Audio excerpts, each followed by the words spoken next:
नमस्कार दोस्तों, आज के इस खास विश्लेषण में आप सभी का स्वागत है। आज हम भारत के छत्तीसगढ़ राज्य से निकली एक ऐसी कमाल की पहल की गहराई में गोता लगाने वाले हैं, जो सच में पढ़ाई लिखाई और पेडागोजी के पूरे तौर तरीके को जड़ से बदल रही है। इसका नाम है नवाजतन। यकीन मानिए, ये सिर्फ कोई आम प्रोग्राम नहीं है, बल्कि शिक्षा को देखने का एक बिल्कुल नया और रिफ्रेशिंग नजरिया है। शुरुआत ही मैं द्रोण साहू जी की एक बहुत ही पावरफुल लाइन से करना चाहूंगी। उन्होंने लिखा है, शिक्षक पढ़ाएगा तभी बच्चे सीखेंगे। पाल रखा है वहम, ट्राई करो नवाजतन। जरा सोचिए, ये लाइन सीधे उस पुरानी सोच पर प्रहार करती है जहां हम मानते हैं कि भाई जब तक टीचर कुछ नहीं बताएगा बच्चा कुछ नहीं सीखेगा। ये पहल शुरुआत में ही इस भ्रम को तोड़ देती है और शिक्षा को लेकर एक बहुत ही विजनरी टोन सेट करती है। तो आज हम क्या क्या कवर करने वाले हैं? बहुत ही सिंपल है। हम सबसे पहले नवाजतन की फिलॉसफी को समझेंगे, फिर सीखने के तरीकों में आए उस बड़े बदलाव पर बात करेंगे। उसके बाद 21वीं सदी के 6 मुख्य कौशलों यानी 6 C's को जानेंगे, सफलता के 7 दमदार तरीकों पर चर्चा करेंगे और आखिर में देखेंगे कि इन सब के बीच एक टीचर का रोल कैसे बदल रहा है। आइए सबसे पहले पॉइंट से शुरू करते हैं, नवाजतन दर्शन। अगर हम इस विजन के पीछे की गंभीरता को समझें तो माननीय शिक्षा मंत्री श्री गजेंद्र यादव जी का आधिकारिक संदेश इसे बिल्कुल स्पष्ट कर देता है। उनका मानना है कि आज की तेजी से बदलती दुनिया में शिक्षा के अंदर नए नए प्रयोग और तकनीका होना बेहद जरूरी है। ये सिर्फ एक खानापूर्ति नहीं है, बल्कि बच्चों के संपूर्ण बौद्धिक विकास के लिए उठाया गया एक बहुत ही ठोस कदम है। और इसी बात को आगे बढ़ाते हुए उपसंचालक आशुतोष चावरे जी का विजन भी एकदम क्लियर है। उनका लक्ष्य है हमारे युवाओं की छुपी हुई प्रतिभा को बाहर लाना, एक ऐसा माहौल बनाना जहां बच्चे सिर्फ किताबी ज्ञान तक सीमित ना रहें, बल्कि उनमें सामाजिक और नैतिक मूल्य भी आएं, ताकि वे कल को एक जिम्मेदार और ग्लोबल सिटीजन बन सकें। अब आते हैं हमारे दूसरे और सबसे अहम हिस्से पर, सीखने के तरीके में बदलाव। ये पॉइंट मुझे सच में बहुत दिलचस्प लगता है। देखिए, पुरानी व्यवस्था क्या कहती थी? क्या सीखना है, यानी किताबों का भारी भरकम बोझ और बस तथ्यों का रट्टा मारना, जो काफी उबाऊ हो सकता है ना। लेकिन नवाजतन ने इस पूरे गेम को ही पलट दिया है। अब फोकस क्या सीखना है पर नहीं, बल्कि कैसे सीखना है पर है। ये रटंत विद्या से बाहर निकलकर खुद सीखने की कला में माहिर होने का एक बहुत ही शानदार और जरूरी बदलाव है। और सबसे मजे की बात बताऊं, असली इनोवेशन के लिए न तो करोड़ों रुपए की बिल्डिंग्स चाहिए और न ही कोई हाई-फाई बजट। इस इमेज में देखिए, वही क्लासरूम है, वही टीचर हैं, वही बच्चे हैं और किताबें भी वही हैं।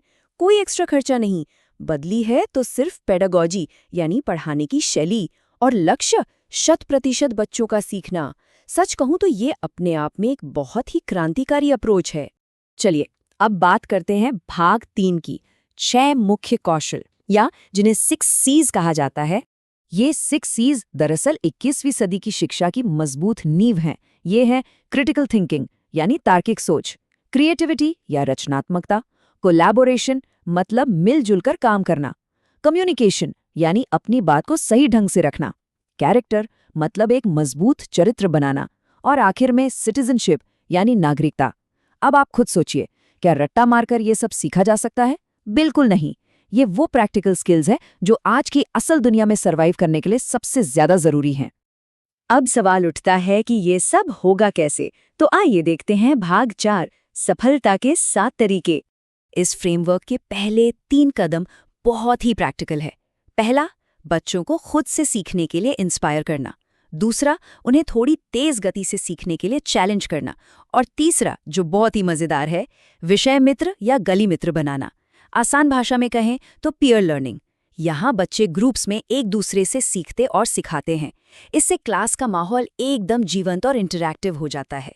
बाकी के 4 तरीके भी गेम चेंजर्स हैं। चौथा, बच्चों के अंदर जो एक क्यूरियोसिटी होती है, जो सवाल पूछने की आदत होती है, उसकी हमेशा रिस्पेक्ट करना। पांचवा, तकनीक का सही इस्तेमाल। छठा तरीका तो सच में लाजवाब है, सेल्फी विद सक्सेस। ये बच्चों की छोटी छोटी जीतों को सेलिब्रेट करने का एक बहुत ही इनोवेटिव और गेमिफाइड तरीका है। और सातवां, टीचर्स द्वारा अपने अनुभवों को डायरी में लिखना, ताकि इस पूरे बदलाव का एक शानदार रिकॉर्ड बन सके। इन 7 पॉइंट्स के इस आधिकारिक ग्राफिक को देखकर एक बात तो साफ हो जाती है कि ये कोई हवाई बातें नहीं हैं। ये एक बेहद सॉलिड और जमीन पर लागू किया जाने वाला फ्रेमवर्क है, जिसे बाकायदा क्लासरूम के हिसाब से डिजाइन किया गया है। अब आते हैं अपने आखिरी हिस्से पर, शिक्षक की बदलती भूमिका। इस पूरे नए सिस्टम में टीचर का रोल पूरी तरह से इवॉल्व हो गया है। अब टीचर सिर्फ ब्लैक बोर्ड पर ज्ञान देने वाला व्यक्ति नहीं है, वे अब एक गाइड हैं, एक मोटिवेटर हैं, एक सहयोगी हैं। उनका काम अब बच्चों को सही सवाल पूछने के लिए उकसाना है, उन्हें खुद रास्ते तलाशने के लिए प्रेरित करना है। एक तरह से वे अब ज्ञान थोप नहीं रहे हैं, बल्कि सीखने के सफर को आसान बना रहे हैं। यहाँ एक पूरा इकोसिस्टम काम कर रहा है। बच्चे खुद आगे बढ़कर सीख रहे हैं, ग्रुप एक्टिविटीज हो रही हैं, यूट्यूब जैसे डिजिटल टूल्स का सहारा लिया जा रहा है, और इन सब के बीच एक टीचर उन्हें बस सही दिशा दिखा रहा है। ये सब मिलकर बच्चों को एकदम इंडिपेंडेंट बनाते हैं। यकीन मानिए, जब बच्चे इस तरह से सीखते हैं तो वो प्रोसेस बोरिंग नहीं, बल्कि बहुत ही ज्यादा मजेदार और एक्टिव हो जाता है। और यही तो नवाज़तन की असली खूबी है। ये साबित करता है कि पढ़ाई सिर्फ स्कूल के 4 दीवारों या एग्जाम में पास होने तक सीमित नहीं है। ये एक लगातार चलने वाली, बेहद खुशी से भरी हुई एक खोज है। ये पहल सिर्फ छात्रों का कल नहीं संवार रही, बल्कि समाज में एक बहुत ही पॉजिटिव बदलाव की नींव भी रख रही है। तो इस पूरी चर्चा के बाद एक बहुत ही गहरे सवाल के साथ इस विश्लेषण को खत्म करना चाहूंगी। क्या सच्ची शिक्षा इसलिए होती है क्योंकि एक टीचर क्लास में पढ़ा रहा है, या इसलिए क्योंकि एक लर्नर ने खुद ये डिस्कवर कर लिया है कि आखिर सीखा कैसे जाता है?